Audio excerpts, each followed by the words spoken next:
Hello students, welcome to Smarts Math online classes.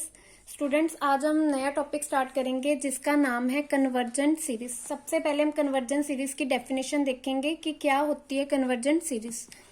The infinite series summation n equal to 1 से लेके infinity un is said to be convergent if sequence Sn of partial sum is convergent where Sn is equal to u1 plus u2 plus so on plus u1।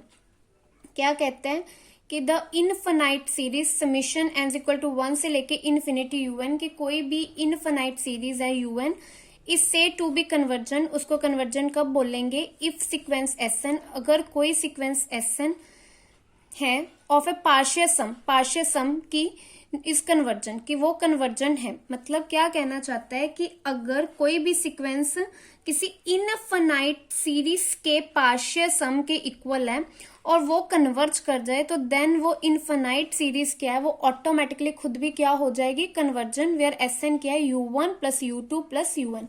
मतलब इस चीज को, इस पूरी चीज को हम क्या बोलते हैं? इस पूरी चीज को हम बोलते हैं पार्शियल सम।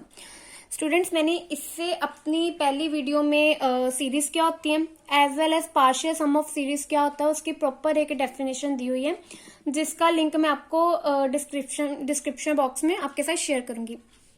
आगे वो क्या कहते हैं? If limit n approaches to infinity Sn is equal to s then s is called sum of the series summation n is equal to 1 से लेके इन्फिनिटी un कि अगर मतलब ये जो पार्शियल सम से जो सीक्वेंस बन रही है वो जिस लिमिट को कन्वर्ज कर रही है जिसको इसने नाम दिया है s, तो then s is called the sum of the series कि ये जो इनफाइनाइट सीरीज है वो इनफाइनाइट सीरीज भी उस s को ही क्या कर जाएगी? कन्वर्ज कर जाएगी। मतलब कि एक इनफाइनाइट सीरीज कब कन्वर्ज करती है कि जब मैं उसकी फर्स्ट एन टर्म्स का सम लूं तो उससे एक जो सीक्वेंस बन के आती है अगर वो कन्वर्ज कर जाती है तो देन वो सीरीज आल्सो कन्वर्ज करती है, और वो जो सीक्वेंस जिस लिमिट को कन्वर्ज करती है वो ही उस इनफाइनाइट सीरीज का क्या होता है? इनफाइनाइट सम होता है। And we write it as, हम इसको क्या लिखते हैं? S is equal to summation n is equal to 1 से लेके इन्फिनिटी un। अब हम कन्वर्जेंट सीरीज की डेफिनेशन को क्लियर करने के लिए एक एग्जांपल लेते हैं। एग्जांपल की स्टेटमेंट देखो क्या कहती है। Show that the series summation un where un is equal to 1 by n into n plus 1 converges to the sum 1। कहते हैं कि आपको एक सीरीज दी है समीशन un वेयर un आपको दिया है 1 by n into n plus 1। कहते हैं वो किसको कन्वर्ज करते हैं? 1 को। तो अब इसका सोल्यूशन देखते हैं। तो डेफिनेशन के अकॉर्डिंग सबसे पहले हम इसका क्या कंसीडर करेंगे? पार्शियल सम कंसीडर करेंगे, जिसको हम क्या नेमिंग करते हैं? Sn। और पार्शियल सम होता क्या है? इस सीरीज की, इनफाइनाइट सीरीज की पहली एन टर्म का सम, मतलब u1 plus u2 plus so on un। अब सिंपली क्या करना है? u1 में जहां जहां पे n है अपने वहां पे 1 पुट कर देना है, मतलब 1, n की जगह 1 प्लस 1। सिमिलरली n की जगह 2 plus 2 plus 1 so on 1 by n into n plus 1 as it is आ गया।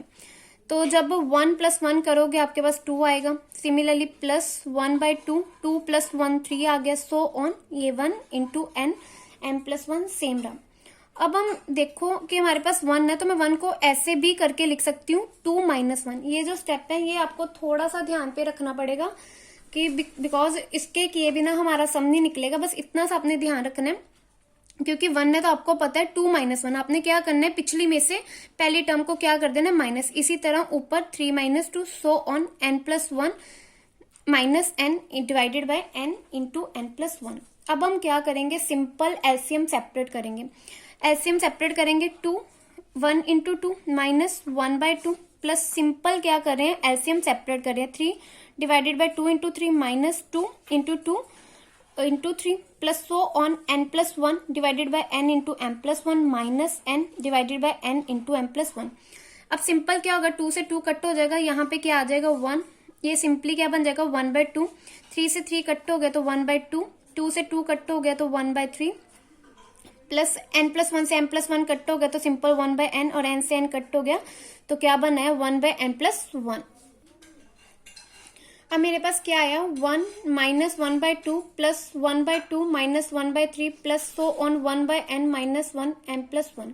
अब क्या होगा, ये देखो एक नेगेटिव माइनस 1/2 है, इससे ये कट हो जाएगा। सिमिलरली आगे यहाँ पे कहीं पे 1/3 होगा, ये कट हो जाएगा, और पीछे यहाँ पे माइनस 1/n बचेगा, इससे ये कट हो जाएगा। तो मेरे पास बचेगा क्या, सॉल्व करके सारी n टाइम इक्वेशंस को सॉल्व करके मेरे पास सिंपली बचेगा 1 माइनस 1/n प्लस 1। मतलब मेरे पास सीक्वेंस जो पार्शियल सम को सॉल्व करके बनी, क्या बनी, 1 माइनस m प्लस 1। अब सेकेंड स्टेप क्या करेंगे, लिमिट अप्लाई कर देंगे, limit n approaches to infinity, both side क्या करेंगे, सिंपली लिमिट अप्लाई करेंगे। अब लिमिट खोल देंगे, limit n approaches to infinity 1 minus limit n approaches to infinity 1 n plus 1। तो ये टर्म तो आपके सेम आगे, limit n approaches to infinity Sn। अब क्योंकि 1 क्या है, कांस्टेंट, तो ये रिजल्ट होता है किसी कांस्टेंट पे कोई भी लिमिट अप्लाई कर दो वो कांस्टेंट आ जाएगा, तो वो 1 बन जाएगा। जब यहाँ पे लिमिट अप्लाई करोगे तो वो बनेगा 1 इन्फिनिटी प्लस 1। इन्फिनिटी में कुछ भी प्लस कर दो तो वो 1 बाय इन्फिनिटी बनेगा, और 1 बाय इन्फिनिटी हमारे पास किसके इक्वल होता है, 0 के इक्वल, क्योंकि 1 by infinity is equal to 0। तो दैट्स मीन 1 में से 0 गए, क्या आ गया, 1। मतलब जो पार्शियल सम वाली सीक्वेंस थी उसकी वो किसको कन्वर्ज कर गई, 1 को। तो डेफिनेशन के अकॉर्डिंग कि अगर कोई पार्शियल सम की सीक्वेंस जिस लिमिट को कन्वर्ज करती है वो सीरीज ऑटोमेटिकली उस लिमिट को कन्वर्ज करती है। तो जो मेरे को सीरीज दी थी समीशन n इक्वल टू 1 से एक infinity 1 by n into m plus 1, वो भी किसको कन्वर्ज कर गई, 1। यही हमने स्टूडेंट्स प्रूव करना था। Thank you.